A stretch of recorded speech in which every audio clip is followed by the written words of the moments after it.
What's good, everybody, and welcome to another episode of Take Time Out with Tre Mosley. I am your host, Tre Mosley, and today, my guest, uh,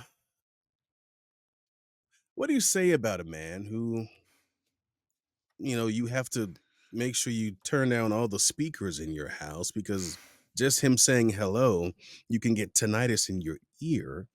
Uh, and if you don't know what tinnitus is, kids, keep playing that loud music because you're gonna have it. Because I do.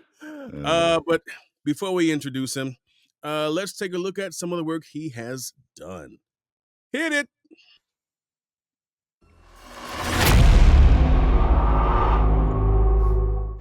20th Century Studios presents Bad things will start to happen. Evil things. The First Omen. Well, let's take a look at Bob's clip. From Slapdash Films comes the story of one actor in between jobs who gets the call that every actor dreams of. Bob Odenkirk, I'm between jobs. Tune in to the Kids' Choice Awards March 4th, presented by Olive Garden. Tonight in Pittsburgh, Bedard ignites Chicago's rebirth in the presence of another cosmic talent, the life of his franchise, and a guiding light for the next generation. Because that is the power of the star. Followed by 2020 and New York's #1 news, Channel 7 Eyewitness News. Plus, watch or stream Black History Month stories on ABC 7 New York. When the witches cast a spell, the mice will set a trap. The Witches. Rated PG. Only on HBO Max. Don't miss the movie audiences and critics are raving about. One of the best reviewed films of the year is now the #1 movie in the world. Ford versus Ferrari. Tomorrow, one man, one mission, one movie event that can't be missed. This is about the one night that comes around once a year when we can all agree on one thing. This is about us. So, turn your speakers down just a tad because he's going to speak now. I give to you Mr. Jack Daniel. No, Hello, Trey. It's really good to hear you again. Oh. And, then he gives me that. Man, cut it out. You kind of set it up, though. So I know. I gave you a meatball. How you did. doing, man? I'm great, man. It's always good to talk to you. Oh man, I appreciate it. I sat here. I am a big fan of your work, and that mutual. Ford versus Ferrari thing. I loved that movie and Great still movie. watch it. Yeah, I was like, I know that guy doing that trailer. It's always a good feeling when you can hear your colleagues do stuff, and then if you're good friends with them too, it's like, it's my guy. He's doing the thing. Oh yeah. So, but then when I hear your voice, though, I'm always like, why didn't I get that one? God darn it. No, I'm just kidding. I mean, he's not kidding because I'm the same. Auditioned for that, and they didn't call me back. But that's the VO life. It is the VO life. You have to root for your friends when they get something and hope that they root for you. That's true. I think, I tell people all the time how competitive this business is, but then while it's competitive, we still root for each other. Absolutely. I can't think of any other industry where I hope you get something that I might not get, but then if I get it, you're like, hey, it couldn't have happened to a nicer guy or girl, and go get them. I don't think I could work at Chase Bank like, that. Hey, go get Teller of the Year because I'm not gonna get it. You are. I don't think that's gonna happen. Why do you think it's like that in this business? I think that VO in the industry we're in, the general entertainment marketing industry, it's the equivalent of the professional golf. Because you see those guys, and when they're in a tournament together, they even help each other, like with their putting stroke. They'll like work on their swing with each other. It's like we do. Like we might call each other and say, "Hey, man, I'm in a rut. I'm not hearing this anymore. I'm trying to do something. What do you hear when I'm doing X?" And we'll help tune each other, because when we're all at the top of our game, I think we all elevate our mutual games and our individual games. So the fact is, if someone's going to pick you It's because there's something in your voice that they want. You just fit the bill, and I don't, and that's cool because if I don't fit the bill, why should I get the job anyway? True. So and vice versa. So it's all good if we all keep plugging away, and hopefully we get enough jobs to pay the bills, pay our dues, all that kind of fun stuff. Well, they say a high tide raises all boats, and There you go. we've been floating, my friend. We've been floating pretty good. Yeah. Um, so I have to ask because Mhm. your voice is very robust. It's very rich. Um, and I know for most men that go through puberty, at least with my story, I was like this on Tuesday and then like this on Thursday. Like when did the change happen for you? There was no moment, like, I know that Don LaFontaine talks about a moment like yours where he had where it just kinda dropped. I don't think I had a moment like that, I think it was more of a process, but I do remember being in freshman class of high school, and, we were all taking turns reading some book.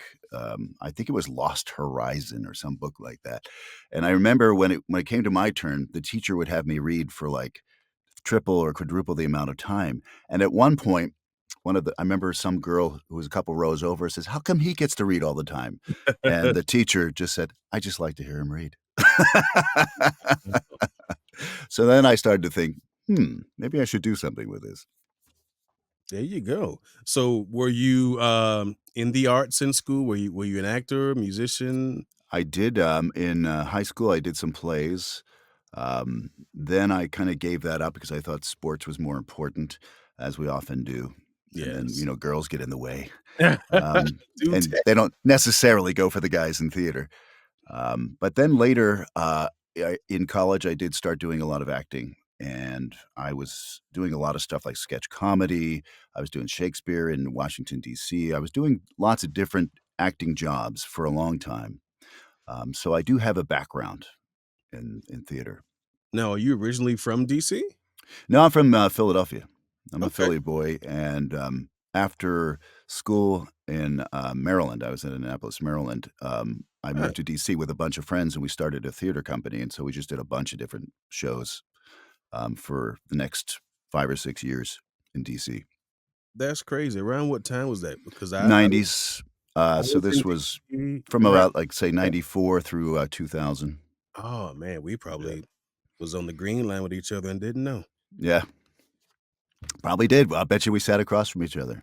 I left DC in '01. I was there from Wow.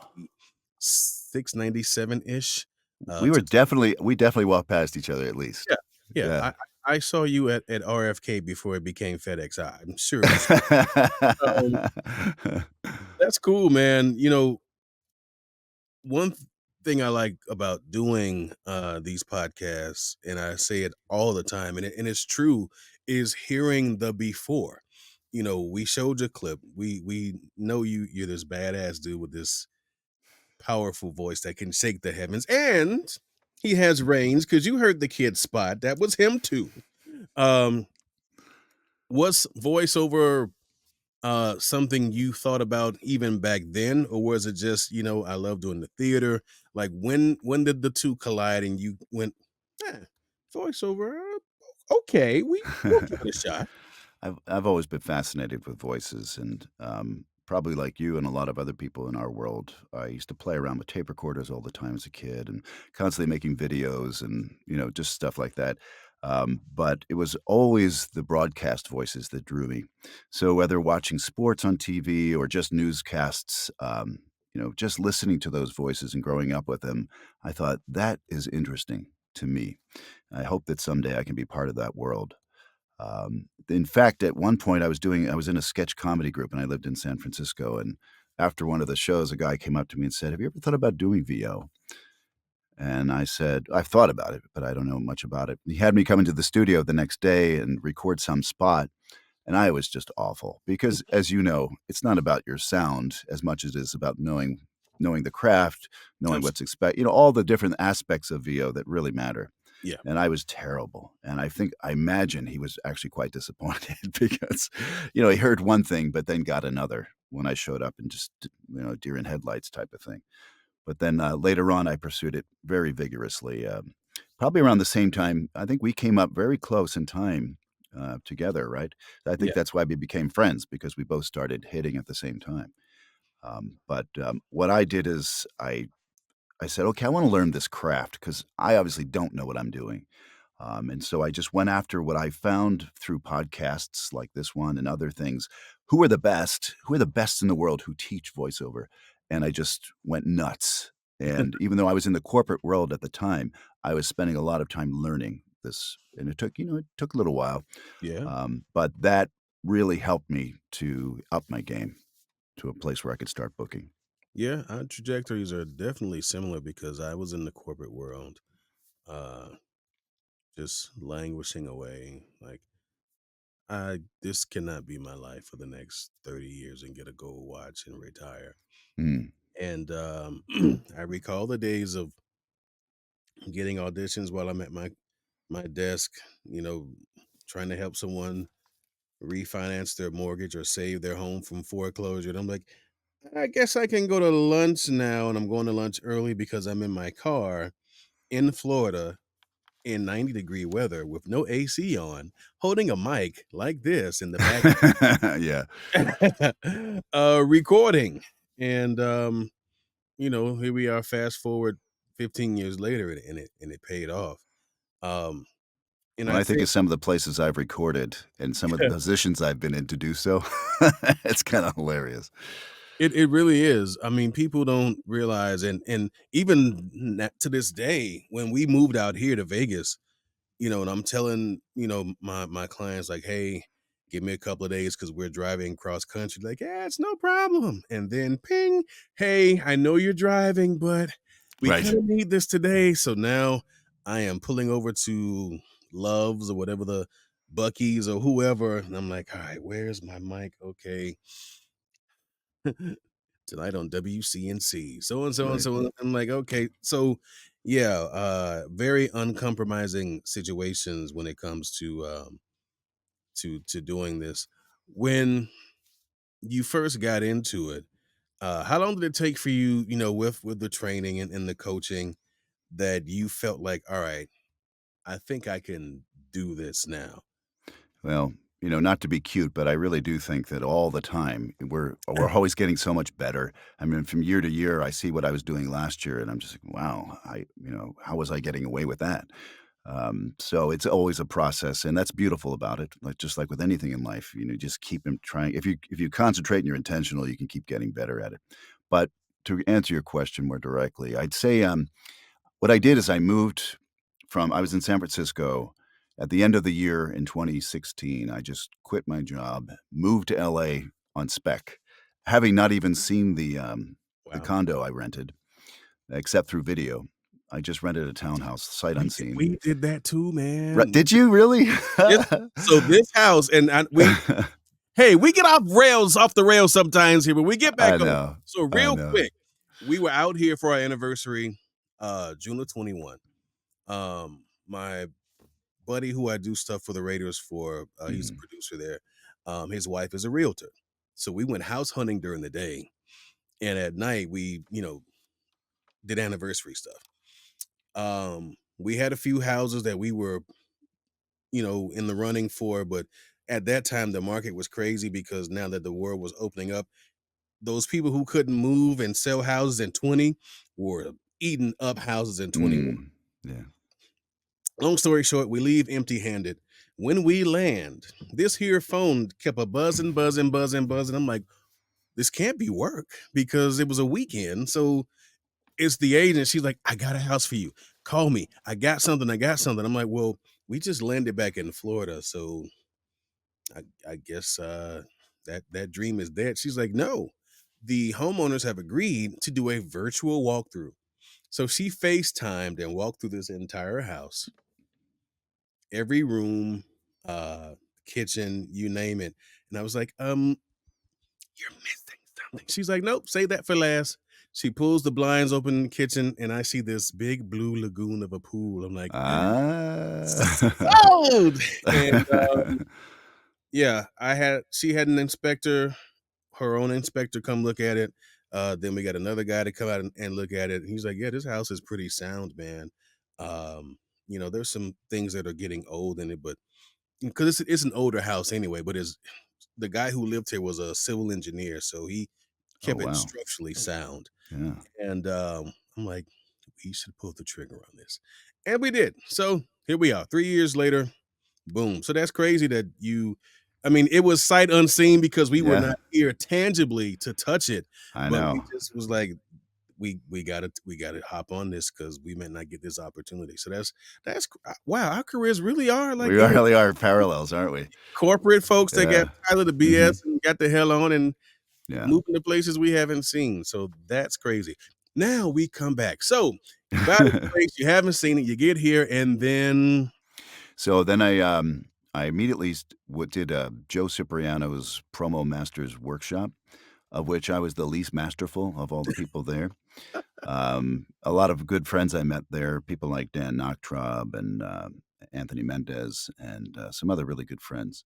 But I did that and immediately thought, okay, this is the right arena for me. After that, I got an audition with DPN, the agency. Mhm. They took me on, which was great because I'd been here for about, I guess at that point, a month.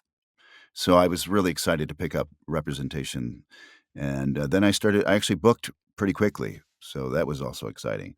And then through that process, you go from commercial, then you start maybe they hear something, they'll start feeding you a little promo, and all that.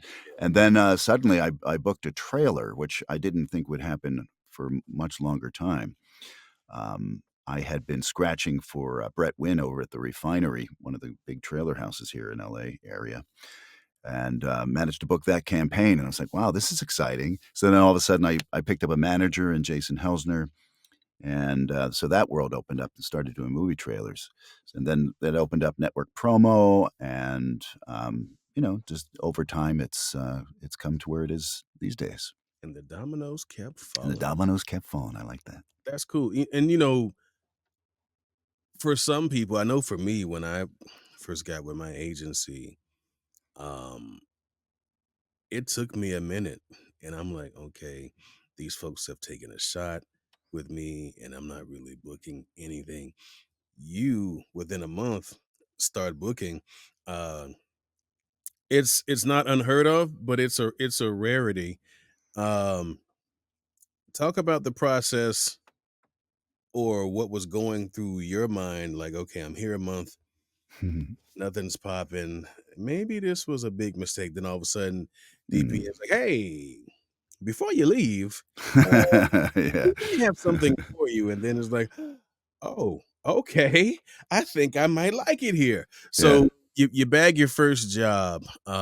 What some people can casually, well, I got my first job and it was cool. Like, were you excited? Were you like, all right, this is it, this is the one? Like, what was going through your mind when that happened? You're damn right I was excited. It was my first job, it was a union job, and so it Hey, immediately got me my card. I was able to, become SAG eligible, and then for the next booking, I went ahead and joined the union, so nice. that opened up that world.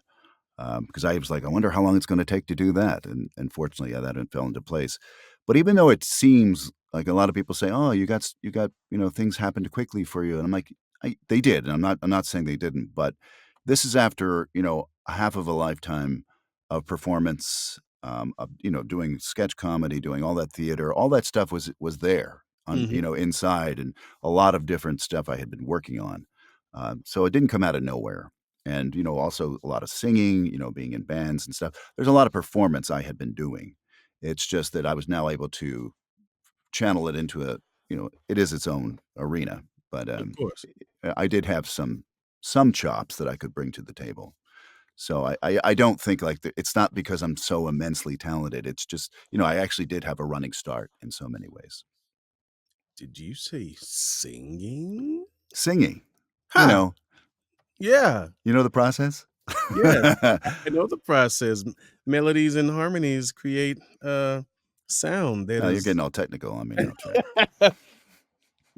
so were you like in, I don't want to be cliche, like were you like a rock band or something? Yeah, I Were you tried to be in a rock band. I did do some rock music, but the truth is, most rock music is sung at a higher pitch, and I don't really have that range. You don't Yeah, say. yeah. Being in a bass range, it doesn't really lend itself to rock per se. I used to write my own songs that fit my range rather, I suppose. Do any jazz by chance? I love jazz, Ah! but I'm not a trained jazz singer. I mean, a lot of people say they sing jazz, but, uh, like, for instance, last weekend, we got to see I don't know if you know a woman named, Georgia Hears. She's Yeah. out of Atlanta, and she is one of the most phenomenal young jazz singers, and, she was with Joel, oh gosh, I'm gonna miss his ensemble name because he was terrific, great keyboard player. Anyway, we saw it in this house in the Hollywood Hills. It was like a fundraising thing we went to. Oh, nice. Just knocked it out of the park. These guys were so amazing, and it was just a magical day of watching. Like, as far away as you are from me oh, wait, you're in Vegas. It was far away as but they were literally, like, 10 feet away, and it was just Yeah, so wonderful. It was just so beautiful. But to that's answer your question, yeah, if we go into tangents, I don't I think jazz singers, you gotta be that's that's a serious musical endeavor. I mean, you gotta know your stuff. T it's like you can ha be, like, I'm much more of, what would the word be? I'm pretty good at improvisational stuff. I mean, I can feel music more than I'm not an accomplished musician, though, and I'm not like somebody like Gabe Kunda who's, yeah, a musician's musician. yeah, exactly. Uh, Nas Chowdhury also, beautiful singing voice. Yeah, Uh, he's amazing. Speaking of jazz, there's a young lady who's been out for a couple of years now. Her name is Samara Joy. Samara Joy. Yes. Okay. Don't cheat yourself, treat yourself. Find her on YouTube. I have her album. My wife, because I was a fan of hers, uh, of my wife too, I'm a fan of hers, but since I was a fan of Samara Better throw that Joy, in there, man. yeah, got to, man. Got a husband of the year. I'm trying to get it. She took it upon herself to find the vinyl um of this young lady's music and got it for me as a gift that I am Hmm. forever grateful. But yeah, she is her voice for her to be such a young lady, it takes you back to the Sarah Vaughan era. Oh, wow. And she just has this bottom we it's not even a jazz podcast, but yeah, do yourself not just you, Jack, all of you. Go listen if you like jazz. I just plugged Samara Joy. Hi, Samara, if you're watching, you want to come on and hang out, it's cool. But yeah, so um the before process, and like you said, Mhm. um, I don't think a lot of people understand how there's so many different things in a voice actor's DNA that leads up to creating who we are. You were doing plays, you were in Mhm. music, um, and then someone just happened to hear you and say, "Hey, Jack Daniel, who sounds like the drink, you ever thought about this VO thing?" You're like, "Yeah, thought about it." And then you move from San San Fran Francisco. to Yeah, LA. yeah. Uh, so there's these different bricks pretty much that's building your VO foundation. Um, Yeah. do you have people that come to you in this industry or wanting to be in this industry and they see our after and they're like, hey, I want to do what you do, I want to get what you're getting, I want to make what you're making, Mhm.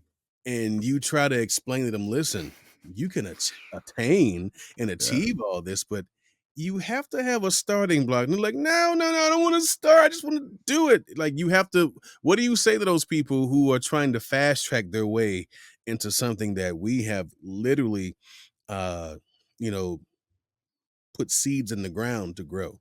Seeds in the ground is exactly what it is. Um, I have a song and dance that I do, and it's you get it down to a science because you get this asked this question all the time, and it's just it's either somebody who says I'm really interested or my kid is really interested, and it's the same question, I guess, in a way. But I'm like, okay, let me send you an email. Here, I've written all out already. I've been asked this before. Here are the things I would love if you would just address these for me. Then we can talk. And it's always the same response, which is nothing. I think I've had one person respond to the email that I have that says it Wow. just asks, here's the reality, here's what you have to do, and then answer these questions and let's have a chat. And it's always like no response because no one actually wants to go through that stuff or even the process of answering my email.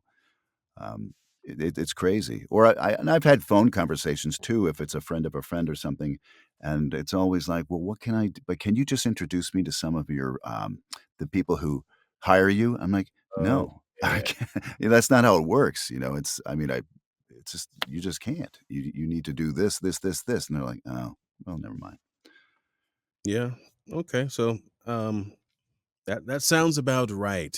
Right. Well, people it's like, p for instance, people will say, "Well, it's just but, I can talk. I've been talking all my life. I can do it." I'm like, "Yeah, but you can also I see that you're mobile. You can walk. I don't think that you're ready to go dancing on the stage at, you know, whatever Yeah, theater." It's absolutely. I'm not saying those things are exactly the same, but they're similar. There are similarities. Yeah, there is. I either, like you said, it's either they're asking for themselves or they're asking for their children.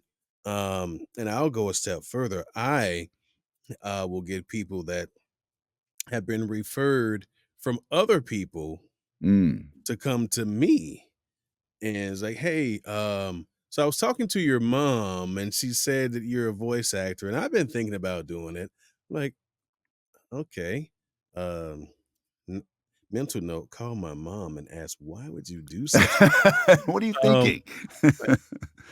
but then you talk to them or you say, hey, well, I'll set up this time frame since you're my mom's friend or whatever. Call me. And Yeah. then they call and I don't hear anything back. Now I'm calling them back. I'm Mm. like, Mom, I called your friend and she didn't call me back, or she called back, didn't leave a message. I don't, certain numbers, if you don't know them, sometimes you don't answer. So how Right. am I going to know it's you if you don't leave a message? She says she called. Did she leave a message? I don't think she did. Well, then here we are. So Right. I mean, beginning to do this basic communications, I'm not sure this is gonna really be a path for you. yeah. Not in a mean way, but it's just like, "Okay, let's do the basics here. Let's, just follow up, just respond to my email." Can you imagine getting, and not doing a job for somebody and not following up, and Oh, not absolutely. over-delivering and all that, the stuff that we do? Yeah. Speaking of work, do you find, and maybe earlier on in your career, and maybe even now in some cases, um, because of the tonality in our voices, Mhm. people naturally say, "Well, okay, yeah, you'll be great for this promo, or you'll be great for this narration, you'll be great for this trailer," and it's kind of like, "Hey, I can do the funny stuff. Yeah. Hey, I can be in an animation, and I don't always have to sit down here. I can get up there." Like, do you find yourself having to kind of let folks know, "Hey, I'm not a one trick pony at all. Yeah. Um, Let me out the stable and let me show you I can run in any race you put me in." Absolutely, man. I mean, it's definitely one of my things. I mean, I'm grateful to even be thought of in any way. It's like, Yeah. okay, he's the guy who's good for this. That's great. But if you give me an opportunity, maybe I won't be good for it. Maybe I won't be right for it. But let me give you a shot and show you that I actually do have some range beyond this tonality you hear right here. Because if you're working in trailer and promo, you tend to be in lanes, right? Yeah. There's like maybe a 10% gradation that we have even within our individual lane that we're in for whatever the promo is. Um, but yeah, what I actually find is useful is on auditions. Sometimes I'll do one. Okay, this is what I usually do. Or this is my thing, I guess. But then I'll try to throw one in there that shows something completely different for me. And Hmm. if they get to it, because let's face it, they may not get to that second part. But if they do, they might just go. And I have had this happen. Like with that. In fact, you pointed out that Nickelodeon read I threw in there. Hmm. That was a second part of one of my auditions because I Wow. read it just like kind of a hypey version of this that you hear now, and Hmm. then I just did my crazy voice that wasn't part of that, one of those silly voices that I do, and they were like, "When we heard the second part, we thought, 'That's our guy,' but, they even said in the session that, they did not expect that from me, and I'm sure you've had the same thing happen Yeah. to you." Yeah.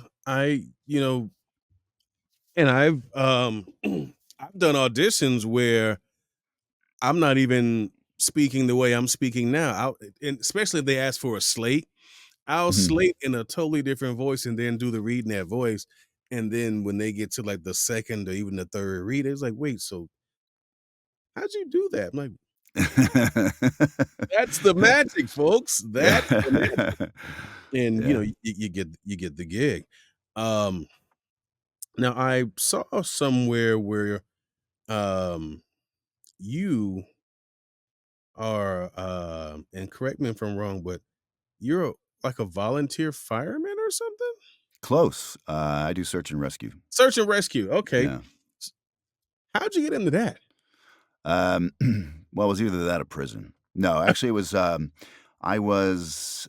Uh, I was actually looking at volunteer opportunities. I just wanted to do something that would be completely different from my work. That would be outdoors and fun. And I had applied for this something within the local police academy. I was going to just help out with something, and they said, "Listen, we think there's actually something you'd actually like better because this was more of an indoor thing, and it was more reports and stuff. Yeah. And they said you look like the kind of guy who might enjoy this. Have you ever thought about search and rescue? And I'm like, I kind of know what it is, but tell me more. And so I had a meeting with the captain of the team, and then there's a whole process of physical and other types of tests. And after about a year and a half, you if you go through all that, Mhm. then you and a few other of the people, like, I think there were like 30 some people who originally Hmm. went out for it. And in the end, there were about, I think, 6 of us. 6 of us made it through. Really? Yeah. So I'm excited though because soon we're gonna have another crop coming through, and I get to be the guy who hazes them. So that's gonna be really Oh, well, fun. that's always No, but it actually would be super fun because just having been through it in the last couple of years, I'm the perfect person to help show them the ropes because all this is fresh to me. So that and more seasoned guys, we can really help the next crop along. So that'll be cool. But yeah, it's fun. It can be it does take a lot of time, especially on weekends. That's the hot time, and have you obviously had I to can't do it during the week for the most part. have you had to do any searching and rescuing? Oh I yeah. know there were some floods out there not too long ago and things happening. Like did they call you and your crew to Not most recently, but we have had rain watches and stuff. Most of the search and rescue we do are like lost hikers, people okay. who've just they've fallen, they can't get up, somewhere out in a mountain. We're a mountain rescue team, so Okay. there are also cave teams, there are scuba teams, and we interact with those guys. But we're considered a mountain team, which is as you might guess, it's mostly in we're in the mountainous regions. I'm out here in Ventura County, and there's a lot of Yeah. great peaks out here. So almost all of our training is done on at the top of the mountain in the snow, and then like we just recently had a I hope this isn't too far into the weeds, but we just had a recertification up there, up near Mammoth, and Oh, we wow. had to Okay. spend a day doing a setup rescue of a off of a mountain cliff and lowering down and setting up rope systems. So there's a lot of cool skills you pick up too, in addition to the first aid and first responder type skills. Now, The best part, California though, Trey, is I get a discount when I go to Home Depot. So that's like the big benefit. well, there you go. California is known for many things, including mountain lions. Uh, and I am just curious. Uh, we'll get back to VO in just a moment, kids. Sit tight. Have you encountered such? I've seen them, but not up close. Uh, The wildlife we mostly see are snakes. So you'll see rattlers. Um, oh, yeah, that's fun. not so high up, but like a lot of the trainings and stuff. Well, you just have to be careful. But the the thing I worry most about in terms of wildlife are the small, tiny things like the plants and bugs, ticks, and stuff. Those are the things you mostly want to watch out for, especially if you're out overnight. Yeah, poison ivy and such. And Poison ivy, poison oak, and yeah, there's just some nasty stuff that can really screw you up for weeks if you manage to contact it. see, I want to be that outdoor, let's go hiking dude, but I know I'm a very curious person. I'm like, "Oh, that's a pretty flower." Remember on Star Trek, the original series, where they go up to this flower Mhm. to I know see what you're talking about. and I don't want that to happen to me, like, "Look at this, it's so b" I remember that one. I used to be able to quote pretty much all the Star Treks back in the Me day. me too, and I don't want that to happen. So I think, and it's very mountainous out here, like, as you can see the mountains. It's very mountainous out here in Vegas, Yeah, and I want to start doing some hiking. Perhaps I'll wait till you come to town and, like, you can tell me what trail is best because I don't wanna die. Not absolutely, man. Yeah, and when you come out here, I know all the cool trails. just don't leave me, that's all I'm saying. Don't leave me. Have you taken what you've learned, in this search and rescue and applied it to VO? Have you had some type of, Mm. say, narration where it's talking about wildlife and things like that, and kinda put the 2 together, using your expertise and experience? Maybe you know how to explain, in a video better than most. That's a really interesting question. I don't think in terms of the application of knowledge to knowledge, subject matter knowledge, but I will say I do. You know what? That's wrong. Yeah, I'm glad you said that because it reminded me. I do some work for a company that makes rescue equipment. I knew nothing about rescue equipment before, but now I know all the stuff they're talking about. So that's Yeah, kind of fun. I actually know how to pronounce some of these things now. But what I have learned is much more patience. I'm famously impatient, and I'm learning to be a lot better about that. Um, and to understand that it buys you nothing to let yourself give in to emotional turmoil and eruptions. Um, and there's no place for that on the team. Like when we're yeah, out there, we have to be it's all about safety, it's all about watching each other's backs. So if you get like that, you're just being there's no you need to move on because it's just not going to be a place for you. And so I'm finding that helps me in regular life, but also just with because you know how sometimes you get things get backed up and you're trying to get through stuff and you're like, yeah. all right, dude, chill. It's one thing at a time here. And it's just like that. Like you're hanging off a line, off a rope and you're rappelling and you get kind of in a weird position or you get stuck on one of your prussics or something. You have to chill and just get calm. And the more calm you get, the better you work through it. And so that has been a really good teaching moment for me to that I transfer to my VO life. So yeah, interesting question. Well, see, look at that. We learned something. In I guess in the past decade or so, I have really been channeling my inner patient self Mm. because I have dealt with impatience as well. See, we Uh, are parallels.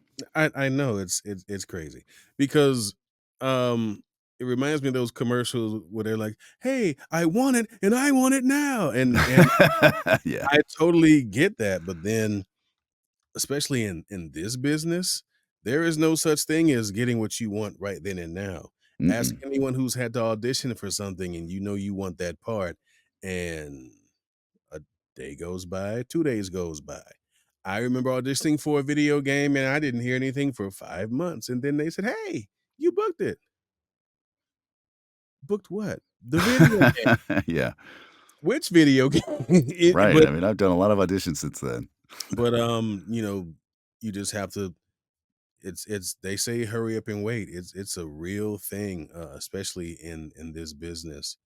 Um, because you never know. Yeah, they're gonna be the ones where your agent may just call you directly and say, "Hey, they want you for this thing." Okay, cool. Yay, you got that. But if you're in the running with Jack or with me or with whomever, and now they're like, "Man, they're all good. Right. We gotta make a decision." And then it may be a 2-week or 3-week decision. um, you kinda gotta sit it out. Now that doesn't mean, just sitting there waiting for that one thing. Go book some other stuff. Go Right. audition for other things, but yeah, you have to be patient. That's a really good point, Trey, because the fact is, at a certain level, we're all good at what we do. We all give them stuff they could use. Yeah, It could come down to the mood of the day or just a certain preference, but they're all dealing with, I would think, with A-level material from, yeah. people in our group. Um, Oh, speaking of mm, that, I had the opportunity last year, and you were there. Speaking of yeah. being with grade A folks, we attended a workshop, and this workshop had some of the best of the best of the best. Somehow they found my email address and invited me to come to such thing. Uh, Stop playing. You know why they emailed you because you good. Okay, I'm fine.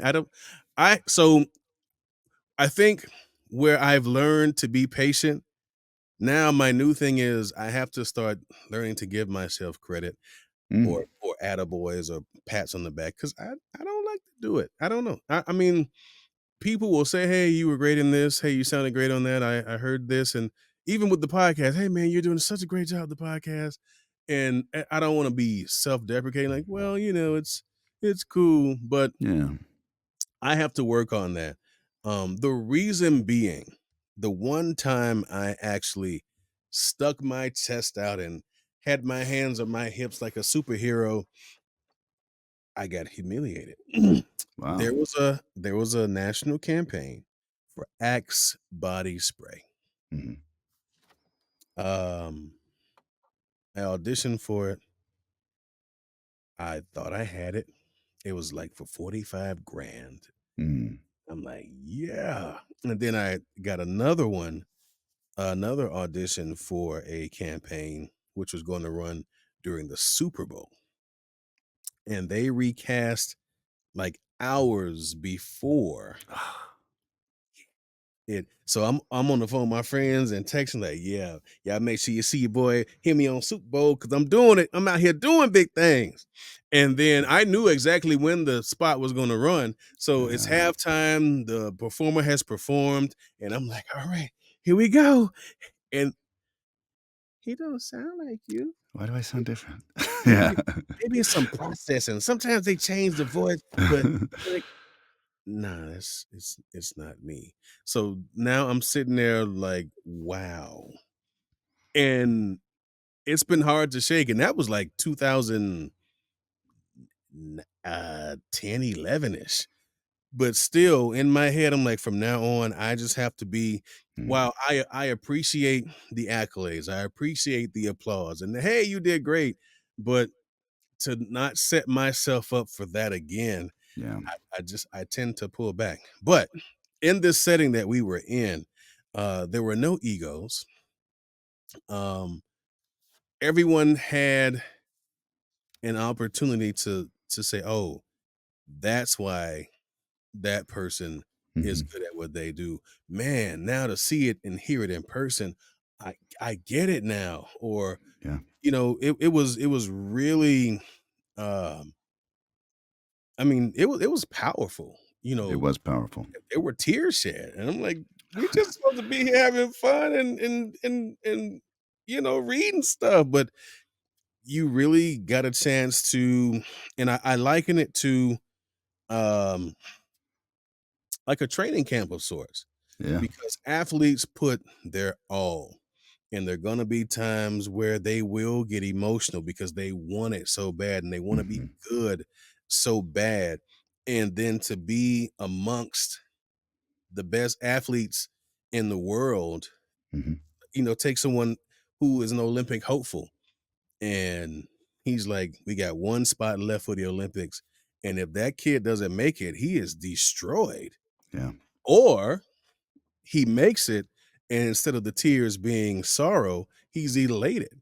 Mm. Um, what was that like for I know what it was for me being there, but how was that for you being amongst our contemporaries and just watching everybody's process and how we all just kind of gel together and like, man, yeah, I see why you that dude or you that chick. Like, Mhm. what was it from your POV? It was great. I mean, it's because we all are, even though we all do the same thing more or less. I mean, everybody there was in this. We all do the same general work, but we come at it from. We all have different experiences. We have different approaches to get there to whatever that end result is. Yeah. And everyone put out, grade A, bookable, goes on air read. After everything that we did.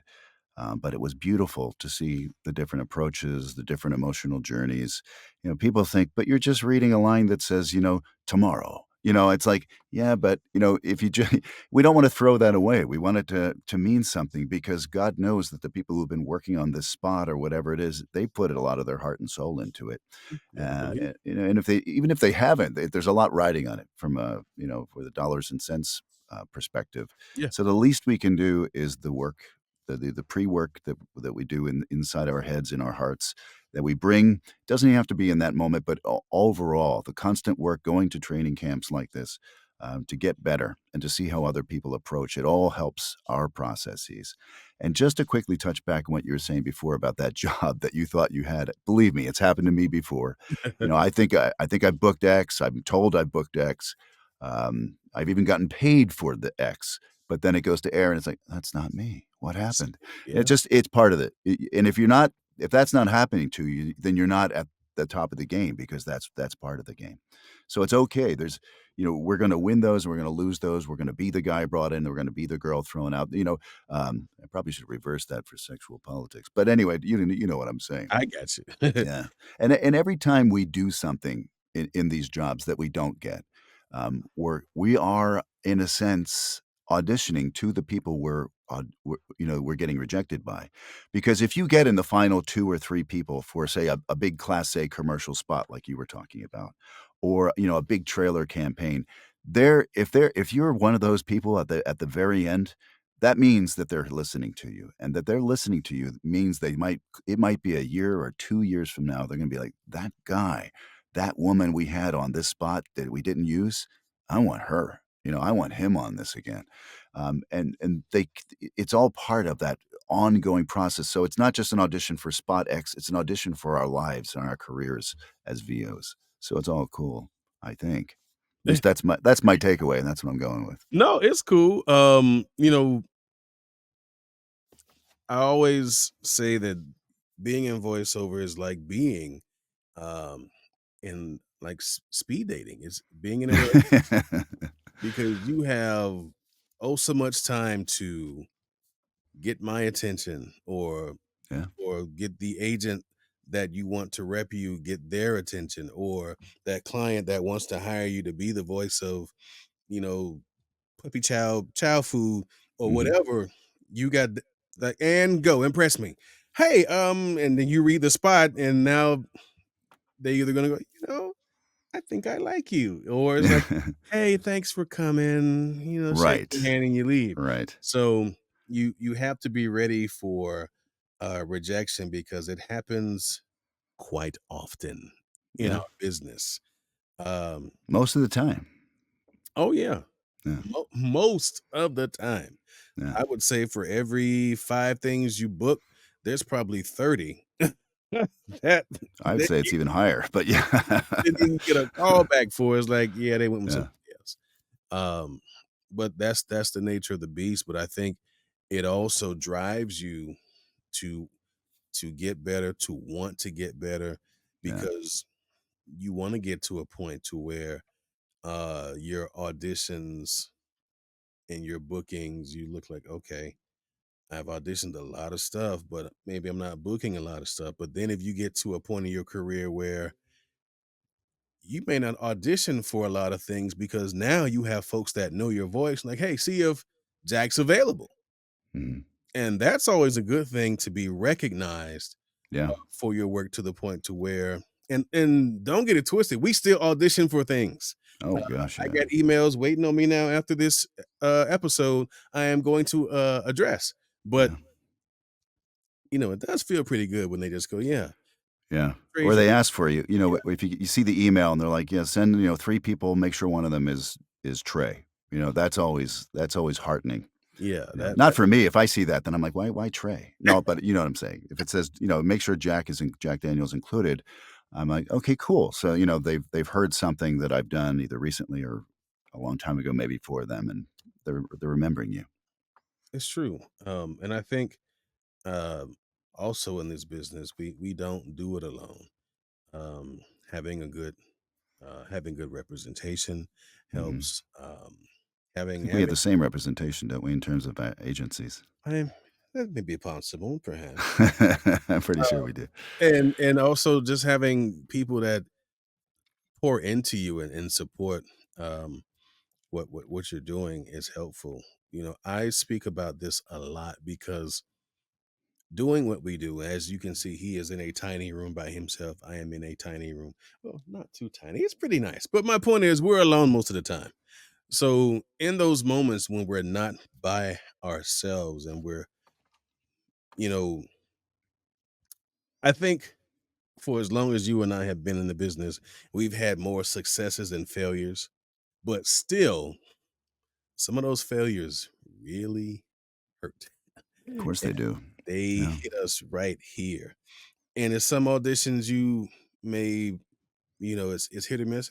Well, I'll get the next one. But if there's one and you've had maybe 5 callbacks, 2 holds, 3 avails, and you're like, oh, this is if I get this, it's gonna do wonders for Mhm. the next level of my ascension into VO Valhalla, and then you don't. I know, man. I do the same thing, and even though I know intellectually that there's not worth wrapping yourself and getting out of shape about, investing all your hopes in X, it still happens. I mean, we're human beings. We got the feels. We know we want certain things more than others, and it's Yeah, okay. But just as long as you can let it go, as long as you can let that, darn it, I'm going to have a day to be disappointed. I was in the mix for this thing, and they took us down. For weeks they were auditioning us, and they went in the other direction, which is fun. It's just going to happen because you're the guy that is the other direction sometimes. You just gotta yeah. take those wins and you gotta take the L's too. It's just part of our process. But I think I've said it's part of our process 3 times now. Is that a process in itself? is it an A, B, or C take? Um, but the thing about it, I am a big advocate of mental health because there are folks who are very strong willed and they can say, we'll get them next time. But then if you are someone who maybe, hey, I've had success this year, and then had Mhm. a bad year. Yeah. Hey, it was great this year, and not so much. And then it's like, it's getting worse. Oh, it's getting worse. It's getting worse. You need people you can reach out to uh, Mhm. and say, hey, I'm kind of going through it right now. Can you know, hey, well, come on, let's go grab a hot dog and a beer or something. Let's get you out the booth. Um, Yeah. because I think we need to every now and then talk to our friends either in the business or not. For those of you who have significant others. Speaking of, so significant others. Yeah. Um, I feel that for us that do, including you, hi Wendy, talk about how important that is to have your person that is like, babe, don't sweat it. You know, my wife always tells me that she is the president and CEO of the Tre Mosley fan club. Um, so talk about uh how important it is to have that certain someone or people, but I'm just saying for you specifically because I know how tight you and Wendy are. Just sit Mhm. by invite when it's time, and how important that is for you guys to because she's in the business too. So it's like the She both is. of you, feed off of each other. You can tell when she's going through something. She can tell when you're going through something, or you both may be going through something, but different for different reasons. How do you know, lift each other up in those situations? That's incredibly important. It's funny too. I just realized I took off my ring to take a shower and I never put it back on. So sorry, Wendy. It's not. I don't mean it. But I when we first started dating, I remember telling her, by the way, because this is how I was very important. I said, by the way, my career is the most important thing to me. So just so you know, it's not being in a relationship. And I didn't put it quite that stupidly, but it was close. Wow. And she was like, "What the hell? Who do you think you are?" Wow. And fortunately, I wised up and realized that, it's not an either or situation. In Yeah. fact, it's much more what you're saying. it's been the best thing for me ever because she's a wonderful person. She's incredibly supportive, and it has definitely gotten me through some of the rough times, especially, over the pandemic year. There was some, and the strike. It can be very frustrating sometimes with things out of your control. But that person, and for me it is Wendy, and I know your person too. It's pivotal. It's absolutely foundational to being able to make it. So I actually know a couple of extremely successful VO talents in the promo world who don't have that person, and they're fine. But for me, it definitely it's a huge help, and I hope that if I'm half as good at being her support person as she is being mine, that I'm doing an amazing job. So, yeah. Well, it sure didn't start out that way, but No, I was kind of a dumbass, but yeah. and she still stayed. She saw something. Maybe she saw a project. I don't know. But You yeah. know, hey, sometimes I saw what a lady said: "Men are the ultimate fixer-uppers," whatever that means. But that's Hmm. another podcast. So, in closing, my good friend, Yeah. um, I must ask you the penultimate question to end the show. Okay. Um, this is called the Take Time Out with Tre Mosley podcast, and again, thank you for taking time out to shoot a little bit with me. But we must ask you, Jack Daniel, before we let you go. How does Jack Daniel take time out for himself? Well, one way is definitely with the search and rescue and all and outdoorsy stuff. That is a big relief because it's so different. It's so physical. I like doing something that's completely absorbing in a different way. It does require mental energy, but it's somehow more liberating because I'm not. You know how you get sometimes. You can get very, very focused, and on a busy day, it can become not overwhelming. It's definitely not that bad, but it takes a lot of concentration. And it's such a different form of concentration that I find it reverses it degausses me somehow. So I find that very helpful. Otherwise, I love watching movies. I'm really into for instance, I just bought Dune 2 and I cannot wait to watch it. Um, I love music. Music is just incredibly restorational. Um, it can be, at least. Not all music is created equal, but yeah, definitely. But I think mostly for me, it's being physical. That helps restore me to myself and work out some of the bad stuff in a good Y'all see way. the guns? Y'all see the guns? Oh, these old things? No, just Ah, kidding. yeah, Yeah. whatever, man. Yeah, I had to wear a T-shirt, just to show off the work I've been doing. Yeah. I mean, searching and rescuing and all, and repelling and all that good stuff. I Yeah. understand. So, Yeah. yeah, I, I, um, I think that's cool to, What's the thing you do mostly to relax? you people and trying to interview the interviewer. I know it's a cheap trick. I tell you what, I'll share this with you. Um, one thing I have been doing as of late, Mhm. um, you know, since it's right here, I have been, come on, get over here, making All beats right, and producing music. Nothing that's gonna dude. win me any kind of award or anything like that, but it's fun. I do it because a good friend of mine passed away from COVID, and he Mm. was one of the best producers that no one has ever heard of. Mm. Um, and just to honor him, I went and bought a bunch of equipment. Some of the equipment I had because I wanted to work on some stuff with him. He actually created a beat for my animated series that I'm Oh, developing, and yeah, he was able to hear it before he passed away. But I'm like, I just like doing it. I've been sampling music and stuff, and so that's one escape. yeah. Um, What's his name? The guy who Gary passed. Collins. Yeah, it's good to say his name, right? Yeah, absolutely. And he just had a birthday, March 27th. And I also enjoy. I am a big RC car enthusiast. I, I d- got I- you know, I, that's fascinating to me.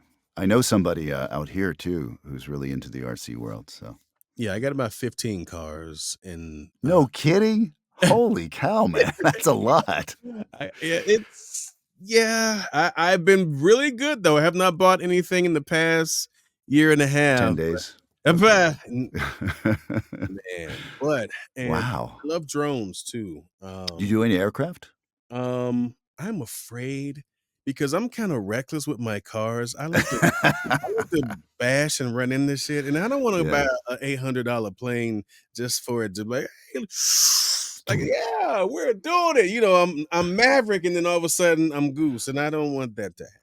I hear you. So, I know folks who as many cars as I have, they have as many planes, and I live through them. "Oh, that's nice. You bought an SR-71.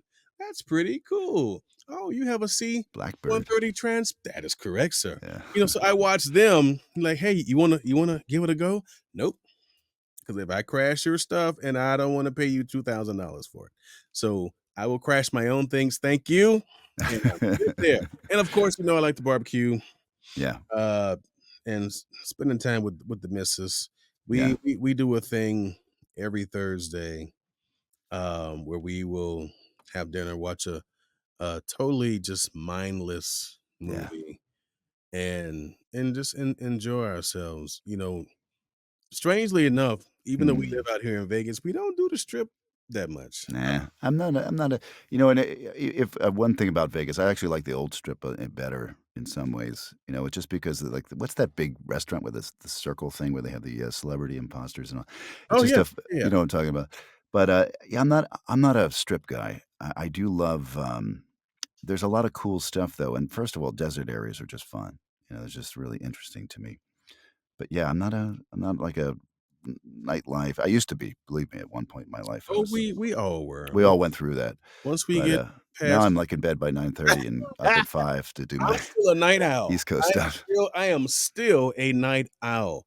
I think it's just defiance of I'm just I was defiant as a kid when it went to going to bed. Oh, okay. Like, "All right, it's 9 o'clock, go to bed." And I would be in my room and just sitting in the dark because 'cause I'm like, "I refuse to go to sleep." You And taught him. yeah, I'll show you. And, even now, um, it can be 9 o'clock, and I'm like, "Hmm, I'm sleepy, but I'm not tired." And Mm, I'll get a second wind out of nowhere, and now it's 2:30. I'm like, "You got a session at 9. You gotta get yeah, some kind of sleep." And I have to make myself go to sleep, so, yeah, the night owl in me, I think, will never go away.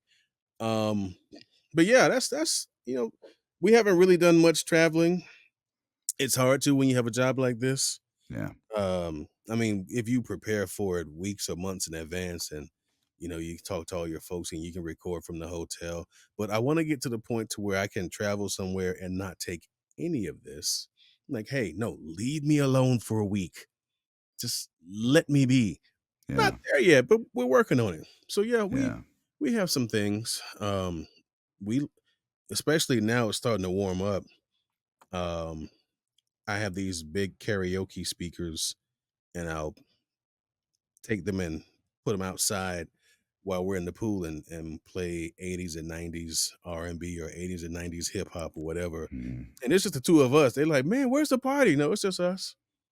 You know, a lot of people I know have pools and do not use them. "Oh, we like a splishing and a splashing in our pool, sir. It's there, and that's why." well, So, when you come visit, you can splish splash in ours. That'll be, but you our guys just pleasure. moved, so yeah, Yeah. we'll we'll give you till the end of the summer, because Alright.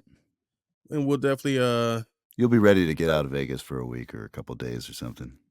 that's all the time, sir. So don't give me I don't need a reason. Hey, it's Tuesday. All right, I'm gone. Pew. But yeah, we enjoy ourselves, and sometimes she is a big, huge, enormous, large Grey's Anatomies. Oh, okay. I don't know what they named that faction, but she will start from the first season.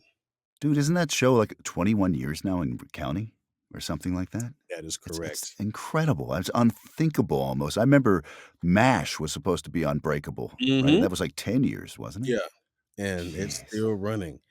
But yeah, I watch. sometimes, but she can recant.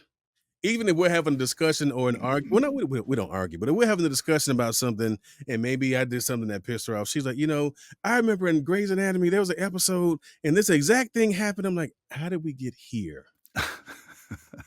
But she makes it work. So yes, before we go, tell the good folks how they can reach you and find you and look at all the cool stuff that you may be doing that you want people to see.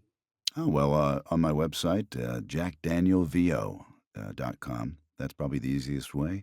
I'm not super active in social media, but I'm on LinkedIn and Instagram and that kind of stuff too. Sometimes I'll post, not, me, I don't post a lot of stuff, but I'm trying to be a little more open about that.